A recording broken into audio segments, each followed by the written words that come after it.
Hello दोस्तों, मुझे पता है आज आप अच्छा महसूस नहीं कर रहे होंगे और मार्केट ने जिस हिसाब से all of the sudden crash किया है, $72,000 को छूने की कगार पे था, $2-3 से रह गया था और एकदम से ऐसा क्या हुआ कि मार्केट क्रैश कर गई और $68,000 पे पहुंच गई। लेकिन यहाँ पर थोड़ी बड़ी पिक्चर देखते हैं तो कुछ और नज़र आता है, लेकिन शॉर्ट टर्म में देखते हैं तो जो न्यूज़ होती हैं वो इम्पैक्ट डालती हैं। ये एक शॉर्ट इमरजेंसी वीडियो है, मुझे पता है मेरे भाई बहन थोड़ा परेशान होंगे। तो यहाँ पर सबसे पहले तो जिस हिसाब से बिटकॉइन क्रैश किया है, लेकिन हम जब कंपेयर करते हैं ऑल्ट कॉइन्स से, जो दूसरे कॉइन्स होते हैं, तो ऐसा लगता है कुछ क्रैश ही नहीं किया है, क्योंकि ऑल्ट कॉइन्स तो डबल डिजिट के अंदर क्रैश कर गए। और ऐसा लगता है जिस रेट के ऊपर मिल रहे हैं यहाँ पर शायद हमें एक एंट्री बनानी चाहिए। देखो बिटकॉइन यहाँ से क्या गिर सकता है, कहाँ तक गिर सकता है, शॉर्ट टर्म में क्या हो सकता है, ये सारी चीज़ें आपको बताने की कोशिश करूँगा। लेकिन अगर ओवरऑल पिक्चर देखते हैं तो थोड़ा लंबा समय के लिए देख रहे हो तो पिक्चर बहुत बड़ी है, इसको मत भूलिएगा। ये छुटपुट झटके जो लगते हैं उनको यहाँ पर दिल पे मत लीजिएगा और यहाँ पे कोशिश कीजिए कैसे माल बटोरता रहूँ, उस पे ज़्यादा फोकस होना चाहिए। और यहाँ पे जो कॉइन्स डिप के अंदर हैं उनके बारे में बात करूँगा। आप ज़्यादातर जो कॉइन होल्ड करते हैं उनके बारे में बात करेंगे और बिटकॉइन का शॉर्ट टर्म में क्या लग रहा है उसके बारे में बात करूँगा। बहुत कुछ है आज की वीडियो में बताने के लिए, परेशान मत होइए, हम आपके साथ हैं। सिचुएशन कैसी भी हो हम आपके साथ खड़े रहेंगे। तो चैनल को सब्सक्राइब करिए, वीडियो को लाइक करिए और शेयर भी करिए इस वीडियो को। जो लोग परेशान होंगे थोड़ी सी उनकी परेशानी दूर हो सकती है। दोस्तों, मार्केट क्रैश होने का एक जो बड़ा रीज़न है वो निकल के आया अनएम्प्लॉयमेंट डाटा जो यूएसए का है। और यूएसए का जो 4% डाटा निकल के आया, 3.9% एक्सपेक्टेड था, अप्रैल के अंदर भी 3.9 था, लेकिन ऐसा क्या हुआ 0.1% से। ये बात समझने की है कि अप्रैल 2022 के बाद से, यानी कि लगभग 2 साल के बाद में ये बढ़ के निकल के आया और इसकी वजह से लोगों ने एंटिसिपेशन जो है करना शुरू कर दिया। लेकिन जब मैं ग्लोबल मार्केट को देखता हूँ, खासकर यूएसए की मार्केट को देखता हूँ, तो ऐसा लगता है वहाँ तो इतना कोई बड़ा क्रैश हुआ ही नहीं। वो मार्केट जो है 0.5% तक नहीं गिरी और बिटकॉइन और क्रिप्टो करेंसी मार्केट को तो बस मौका चाहिए था कि कोई कुछ ऐसी न्यूज़ आए और हम धड़ाम से गिर जाए। तो ऐसा कहीं ना कहीं लगता है कि माल बटोरने की यहाँ पे किसी भी लेवल पे कोशिश की जा सकती है। एक तो ये बड़ा जो है रीज़न निकल के आ रहा है, लेकिन दूसरा थोड़ा लार्जर पिक्चर में देखते हैं। वो रीज़न निकल के आता है कि 6.9 लगभग $7 बिलियन की माइक्रो स्ट्रेटजी जो कि बिटकॉइन होल्ड करते हैं, उनका जो शॉर्टर्स हैं उन्होंने उनके अगेंस्ट में शॉर्ट किया हुआ है। यानी कि वो उम्मीद कर रहे हैं कि यहाँ से बिटकॉइन गिरेगा तो अल्टीमेटली जो प्राइस है आपका माइक्रो स्ट्रेटजी का जो स्टॉक प्राइस है वो भी गिरेगा। तो इसकी भी एंटिसिपेशन का जो है लगाई जा रही है और इसका भी कहीं ना कहीं लोग कयास लगा रहे हैं, ये भी एक रीज़न मार्केट क्रैश करने का हो सकता है। तो ये जो 2 न्यूज़ हैं इनकी वजह से मार्केट के अंदर इस टाइम पे थोड़ा सा प्रेशर देखने को मिल रहा है। लेकिन जो अनएम्प्लॉयमेंट डाटा का इम्पैक्ट है, 12 तारीख को हम सबको पता है एफओएमसी की मीटिंग होनी है, इंटरेस्ट रेट हाइक होगा, कट होगा या स्टेबल रहेगा, वो अनाउंसमेंट होएगी। लेकिन अब ये कयास लगाया जा रहा है, क्योंकि हर कोई उम्मीद कर रहा था कि इस बार कट होता दिखेगा और हमें अभी भी लगता है कि ये जो अनएम्प्लॉयमेंट डाटा है उससे कोई ज़्यादा इम्पैक्ट नहीं पड़ना चाहिए।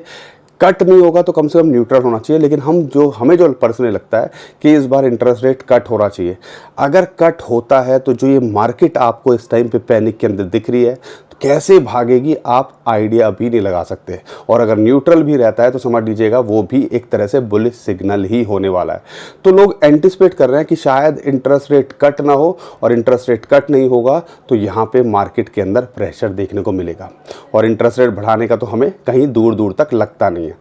तो ओवरऑल ये पिक्चर चल रही है और इसकी वजह से इम्पैक्ट देखने को मिल रहा है। लेकिन अगर हम बिटकॉइन ईटीएफ के डाटा को देखते हैं, कल क्या हुआ, वहाँ पे अभी फिडेलिटी का अपडेट नहीं आया है, लेकिन अगर हम ब्लैक रॉक की बात करते हैं तो निकल के आ रहा है कि उन्होंने लगभग 2,500 बिटकॉइन कल भी खरीदे।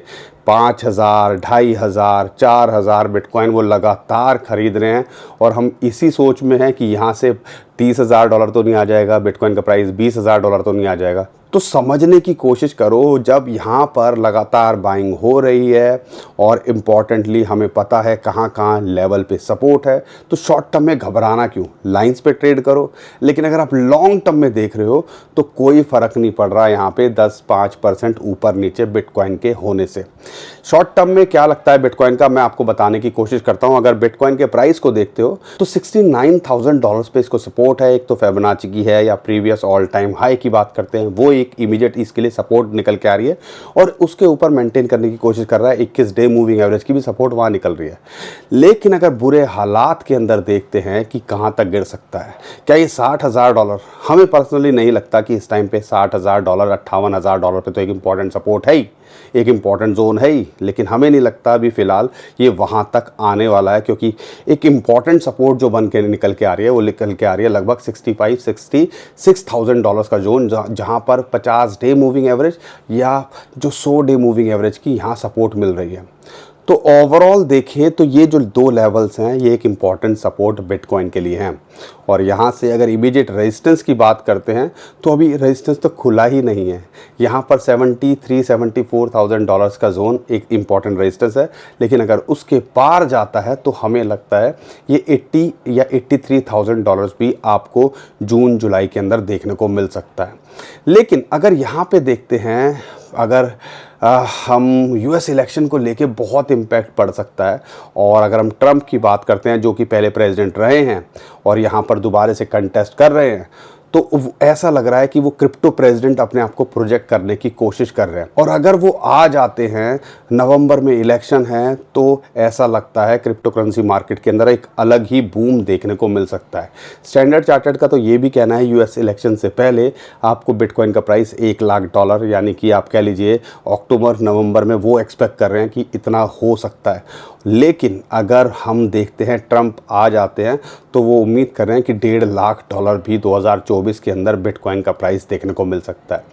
जब एनालिस्ट सारी चीज़ें ऑब्जर्व कर रहे हैं, ये सारी चीज़ें अगर ब्लैक रॉक, बिटकॉइन के ETF सब खरीदे जा रहे हैं, और एक और बड़ी बात, ब्लैक रॉक इस टाइम पे 5 महीने के अंदर 3 लाख बिटकॉइन होल्ड करके बैठ गया। 3 लाख बिटकॉइन बहुत बड़ा अमाउंट होता है। समझ लो हम यहाँ पे 0.1, 0.01 ही ले लें, बूंदियाँ लूटने में लगे हुए हैं, और यहाँ पर 3 लाख बिटकॉइन 5 महीने के अंदर किसी ने ख़रीद लिए, और एवरेज $60,000 के आसपास की होगी। तो आप क्या समझ रहे हो, ये मजाक चल रहा है? यहाँ पे सीरियस बिजनेस है, और जिस हिसाब से ये खरीद रहे हैं और लगातार बाइंग देखने को मिल रही है, तो समझ लीजिएगा शॉर्ट टर्म में तो ये सारी चीज़ें टेम्परेरी हो सकती है ऊपर नीचे, लेकिन लॉन्ग टर्म में देखते हैं तो हमें लगता है यहाँ से एक $20-1.5 लाख कभी भी आपको इस बुल रैली के अंदर देखने को मिल सकता है। बस थोड़ा टाइम देने की ज़रूरत है, थोड़ा पेशेंस दिखाने की ज़रूरत है। बिटकॉइन को लेके ये सारा कुछ चल रहा है। उम्मीद करता हूँ शॉर्ट टर्म में, लॉन्ग टर्म में क्या प्रोस्पेक्ट है वो आपको एक आइडिया लग गया होगा। टेंशन मत लीजिए, चीज़ों को समझिए। और यहाँ पर अगर यूएसए की मार्केट इतनी नहीं गिरी, क्रिप्टो करेंसी मार्केट एकदम से धड़ाम से गिरा दी सिर्फ इस न्यूज़ की वजह से, तो आप बताइए क्यों करा होगा? थोड़ा दिमाग लगाने की कोशिश कीजिए। अगर आपको आइडिया लग रहा है और हमारी बातें समझ में आ रही हैं तो हमें भी सपोर्ट कीजिए, वीडियो को लाइक करिए, टेंशन मत लीजिए। ओवरऑल ये कहने की कोशिश करें और शेयर भी करिए वीडियो को। लेकिन यहाँ पे पिक्चर अगर इससे बड़ी देखते हैं तो बहुत बड़ी यहाँ निकल के आती है। और अगर हम बिटकॉइन के बाद जितने ऑल्ट कॉइन्स हैं जो इस टाइम पे मौका दे रहे हैं, उसमें एक बड़ा नाम है इथेरियम। इथेरियम के ETF इस महीने में आ सकते हैं। गैरी गैंसलर का कहना है कि जिस हिसाब से अगर जितना जल्दी वो रिस्पॉन्स करेंगे जो इशूअर हैं ETF के, तो उतनी जल्दी इथर का ETF आता आपको दिखेगा। तो यहाँ पर इथेरियम के अंदर एक अच्छी सपोर्ट पे लगभग $3500 के आसपास मिल जाए तो एंट्री बनाई जा सकती है। और एक बहुत बढ़िया एंट्री हम जो एक्सपेक्ट कर रहे हैं वो कर रहे हैं लगभग 3350। अगर इन दो लेवल पे आ जाए तो छोड़िएगा मत, एक बड़ी आपके लिए अपॉर्चुनिटी हो सकती है, खासकर $3350 पे। हमें लगता है कि ये ऑल टाइम हाई आपको जल्दी ही लगता दिख सकता है। और इथर के ETF जिस दिन आएंगे तो एक बड़ी हाइप और बड़ा पैसा इसके अंदर आता दिख सकता है, तो वहाँ पे ऑल टाइम हाई छूने के पूरे चांसेस हैं, जैसे बिटकॉइन के साथ हुआ। साथ के साथ अगर हम बात करते हैं मैटिक की, $0.6 के आसपास आ गया था, इस टाइम पे $0.63 के आसपास चल रहा है, एक एंट्री यहाँ बनाई जा सकती है। इथेरियम अच्छा करेगा और जिस हिसाब से ETF आ रहा है तो आने वाले टाइम के अंदर इसके इकोसिस्टम के जो बड़े कॉइन्स हैं, जो लेयर 2 कॉइन्स हैं, वो आपको अच्छा करते दिखेंगे और उसमें मैटिक, ARB आपको अच्छे करते दिखने चाहिए।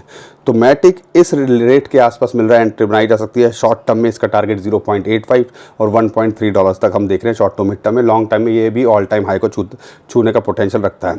अगर हम दूसरे कॉइन की बात करते हैं वो है आर्बिट्रम, $1 के आसपास इसको इंपॉर्टेंट सपोर्ट भी मिल रही है फिबोनाची की, यहाँ मिल जाए तो एंट्री बनाइएगा। इसका इमीडिएट जो रेजिस्टेंस है वो लगभग $1.2 के आसपास है, लेकिन हमें लगता है $1.45 तक ये कभी भी आपको देके जा सकता है शॉर्ट टू मिड टर्म में। 40-50% तो कभी भी देके जा सकता है।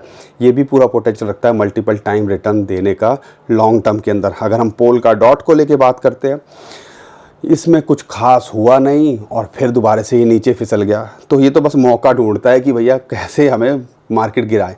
लेकिन जिस हिसाब से इसके अंदर डंप देखा जाता है तो और फिर ये दोबारा से एक जो है रेट पे जाके स्टेबल हो जाता है, तो ऐसा कुछ लगता है कि पीछे चल रहा है जो हमें दिख नहीं रहा है।